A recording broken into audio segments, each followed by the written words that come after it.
So welcome back to another episode of Mandy and Carlton and the I.C.F new build. Now, down in Devon, the build is really cracking on. So let's go over to Mandy and see what's been happening recently.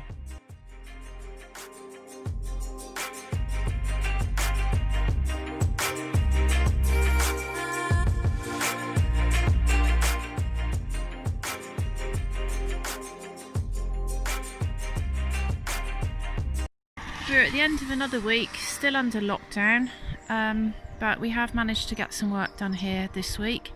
This is the front side of the roof, and I think I showed you this last week. It's got the Tyvek Supro on it and it's all been battened off, and up there's space ready for the two Velux windows to be cut in.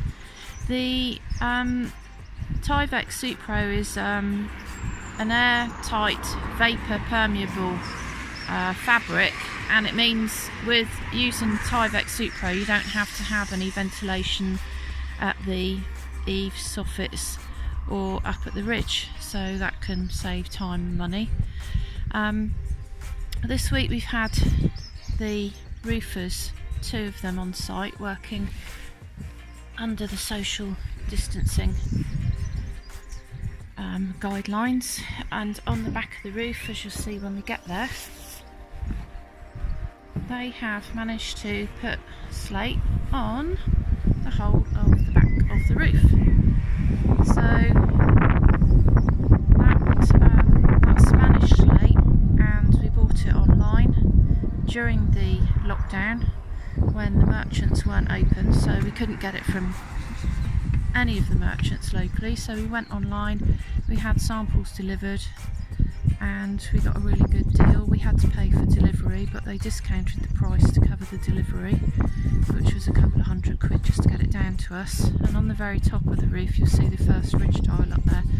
That's a Marley ridge tile, a Redland ridge tile, which again we bought online and had that sent down to us, and it's a really good match for the slate. As I said, this is a Spanish slate, it's called Samaca, and we bought it from a company online. I'll put the details in the text above the video, so if you want to go online and see what slates they've got a huge selection, and this particular one has got a 100-year guarantee on it and practically no pyrite at all. We've been looking this morning because you can see the pyrite a bit easier when it's wet, and we found two tiny little bits of it.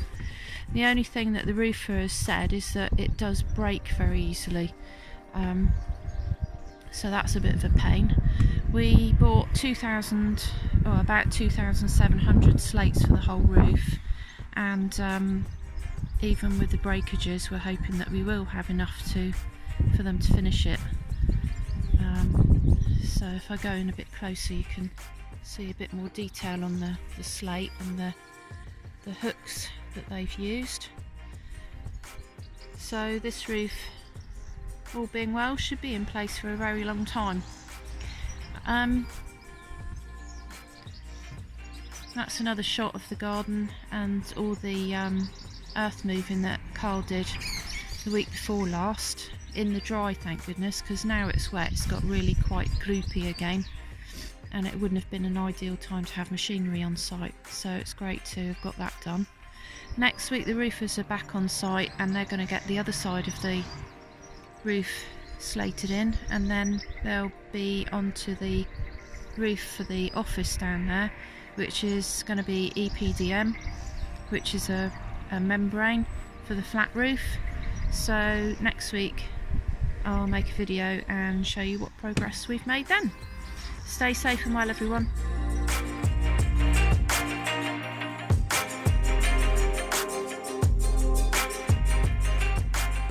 This is the end of week 17, and last week we were hoping to have the roofers back on site, but they didn't turn up for whatever reason, but they are supposed to be back next week, so we've still got half a roof on and half a roof off.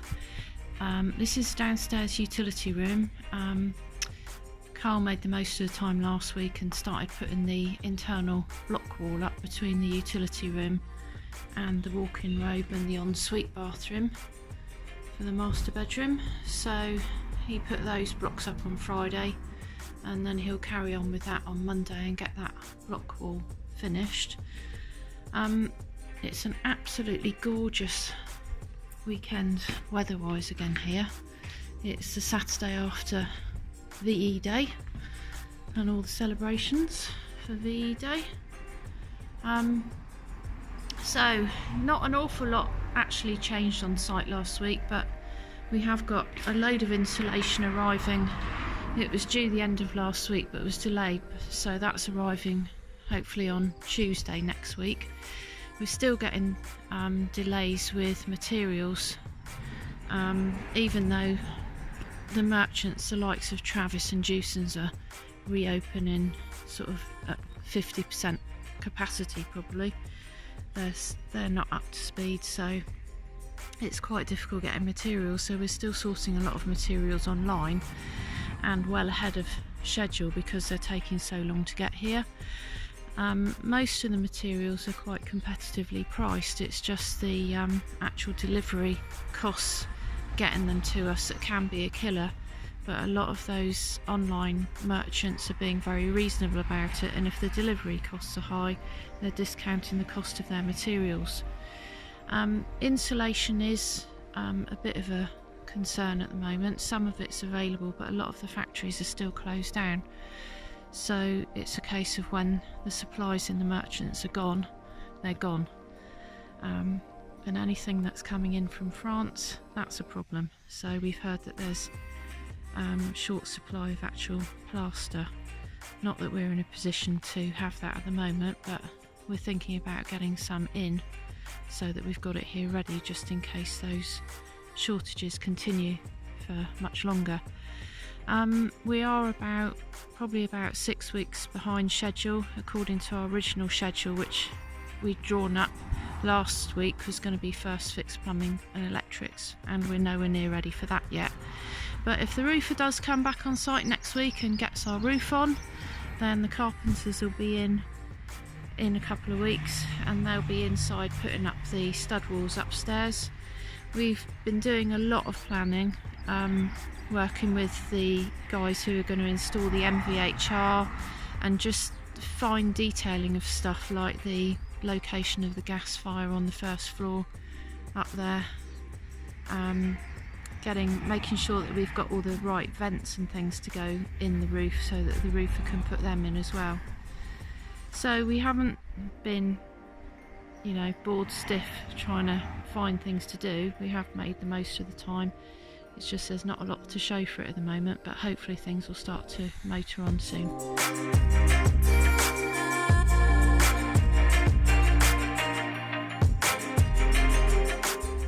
So it's Saturday the 16th of May, back on site again, and this week we have had quite a slow week as far as progress is concerned. The front side of the roof is now slated in, all bar a tiny bit at the end because we ran out of slate, unfortunately, but we got some more slate delivered down on Friday, so that can go on next week and be finished up. The roofers got the Velux windows in last week. If I move a bit closer to the house, you can just see one of them up through there, up through the scaffolding there. We've got a pair of Veluxes on that south side of the roof. They're both electric Veluxes with rain sensors, so if they are open, it starts to rain, they shut automatically. So they fitted those in, and then Carl was on site last week and he got the rest of the gutter on this north side, and he also put some temporary downpipes in, which I'm not sure if you can see them there. They're the clear plastic there that just runs down the wall, and then we've got them going into a bit of black pipe here and into the drain. We've got one either end, and that'll keep the rain off the building when it does rain. Last week the government said that the building sites could go back to work, and we're slowly starting to get back well, not to normal really, but at least some of the lockdown measures have been lifted. So those building sites that weren't open, as long as they can work safely, socially distancing, they can go back and they can stay open and work till 9 o'clock at night. The merchants seem to be open now. Jewson's, Travis, our local RGB, they are working with reduced staff at the moment, and their deliveries are not quite back to 100%. As far as I know, the shortages tend to be around thistle plaster and some insulation. The other thing that happened last week was that we got a huge delivery of insulation. That's it there, some of it anyway, piled under the carport. We had a predicted energy assessment done when we put in our building regs application, and obviously all of the insulation there was specified by the architect and then used in that assessment to get us our EPC and SAP calculations done for building control. So when we started to look for insulation and realised that we couldn't get Celotex, which is what had been specified, we had to find alternatives, and what you can see there is Recticel urethane slabs, which have the same U value as the Celotex, but apparently the Celotex factories, there was a fire in one of them last year, and since then they've either stopped manufacturing it altogether or it's just not readily available any longer. So we found that we were recommended by some of the insulation companies and also some of the builders merchants to go with the Recticel urethane, so that's what we've done. We've got, so all of that there, those are to go in the upstairs underside of the roof to insulate that. Various different thicknesses from 150mm down to 130mm and then 40mm, and then in here we have some more insulation. That's I.C.F acoustic insulation, and we've also got rock wool. So we've got the sound insulation goes around bathrooms, toilets, places like that, and we've also got to put insulation in the floors between in the ceiling here between the floors. So that's the mix of insulation that we've got to install. Again, because we've got the I.C.F walls, we don't have to put any additional insulation in there, thank goodness. I dread to think how much insulation we would have had to buy in if we'd gone down the timber frame route. It would have been absolutely horrendous. So anyway, we've got that on site now.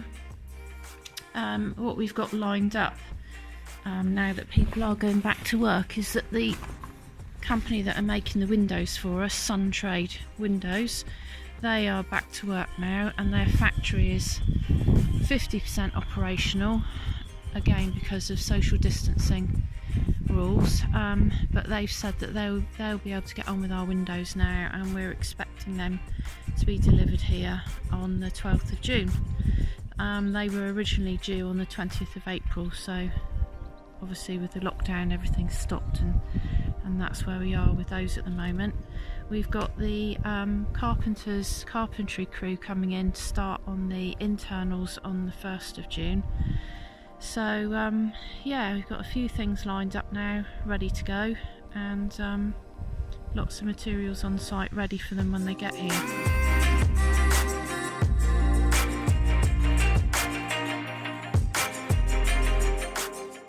It's Saturday the 23rd of May and the end of week 19. Carl's been on site this morning. He actually went back to work with his guys last week, and they've been off on their jobs, but he's been on site this morning to meet with the roofer and to talk about the EPDM, which is going to go on the balcony along here and also on the carport roof.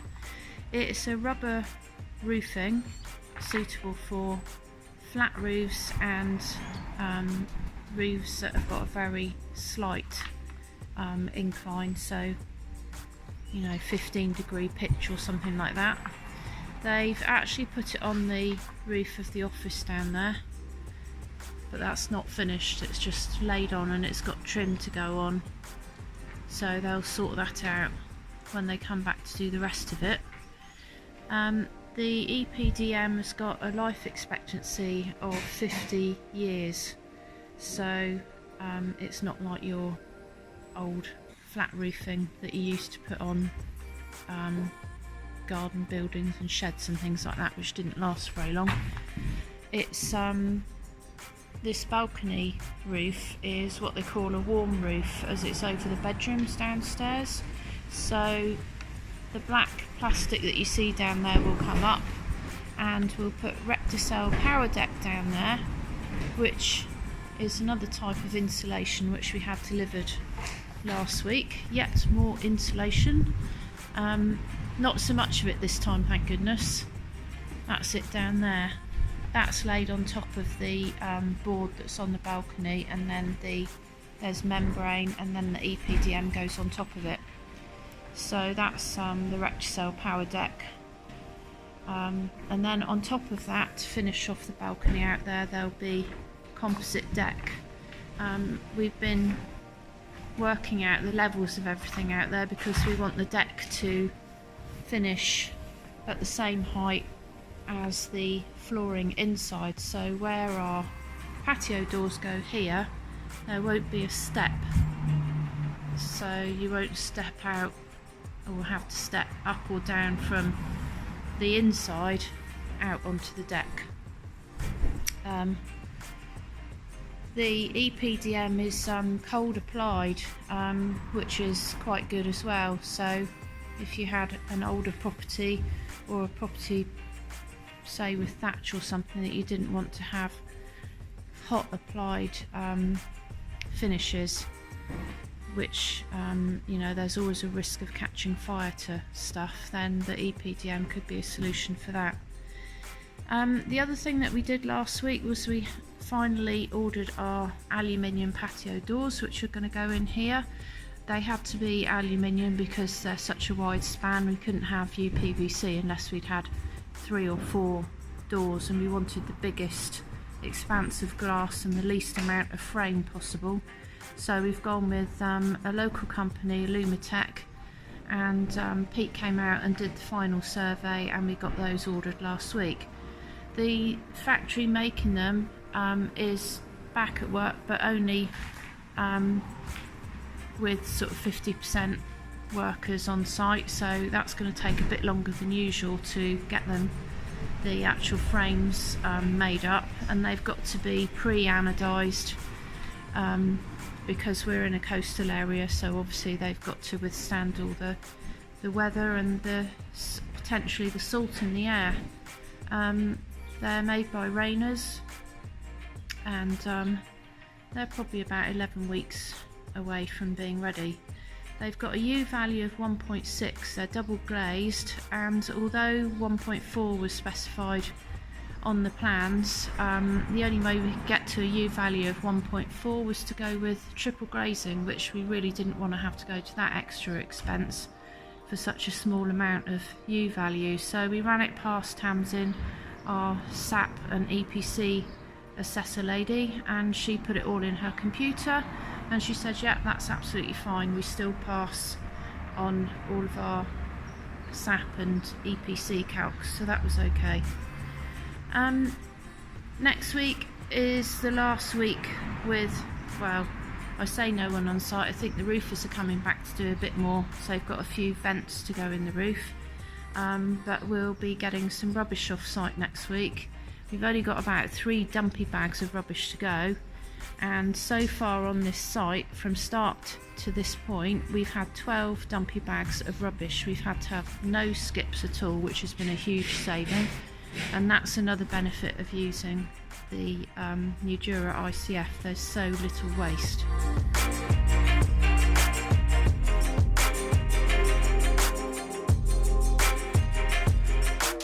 It's Saturday the 30th of May, and another absolutely gorgeous sunny day with blue sky. it's been a dry week and dry weather forecast for next week as well, and I think we're going to get probably 26 degrees this weekend, which is absolutely fantastic. Not a lot has changed on site this week, but we have been getting ready for the carpenters to start on Monday. And I just wanted to show you our little site cabin, which we've had here since day one, which we've hired from Eagle Plant. And this little cabin has got power and light and heat in it, and this is where the guys will spend their break if they want to come in out of the sunshine and have a break. Because it's where they'll be spending their break time, we've made sure that everything is sanitised and clean, and obviously due to the advent of coronavirus, that's very important. So we've got hand sanitizer, hand wash, antibacterial hand wash and antibacterial spray for the surfaces, and a big roll of towel. Down at the bottom of the garden we've also got the office building, so if there's more than one guy at a time having their break and they want to go inside somewhere, they can use the cabin and they can use the office at the bottom of the garden, so they can maintain social distancing. The CITB and HSE sites have got some really good information about coronavirus and how to do risk assessments and checklists and things like that, and templates that you can use to work through the site and special considerations. And talking of CDM, health and safety, this is our CDM file, which is where we keep our pre-construction phase plan, which Sam Nolan, our architect, drew up for us before the start of the works, and as principal contractor we then took over and created the construction phase plan, and that's all in here, along with the risk assessment and method statements from all of the different contractors. So we've got the structural engineers risk assessment, then we've got Chris Curtis CC Services, their RAMs, and Aaron the scaffolder, his RAMs, and the carpenters, their risk assessment paperwork is in there as well, just so that we're all up to date with everybody and compliant. Also in here we've got a nice big notice board where we're able to pin up stuff like the COVID-19 toolbox talk, which again is from the CITB, so that's information for anybody new coming on site. And then we've got all the emergency telephone numbers for the likes of the utilities companies, and architect, structural engineer, building control, and our numbers if we're not on site. So as well as a nice big table for the plans, it's a really useful little cabin, and it was literally high-abbed onto site at the beginning of the project, and it will be lifted out again when we no longer need it. So I think that's about all for this week, and I hope you're all staying safe and well, and I'll make another video next week.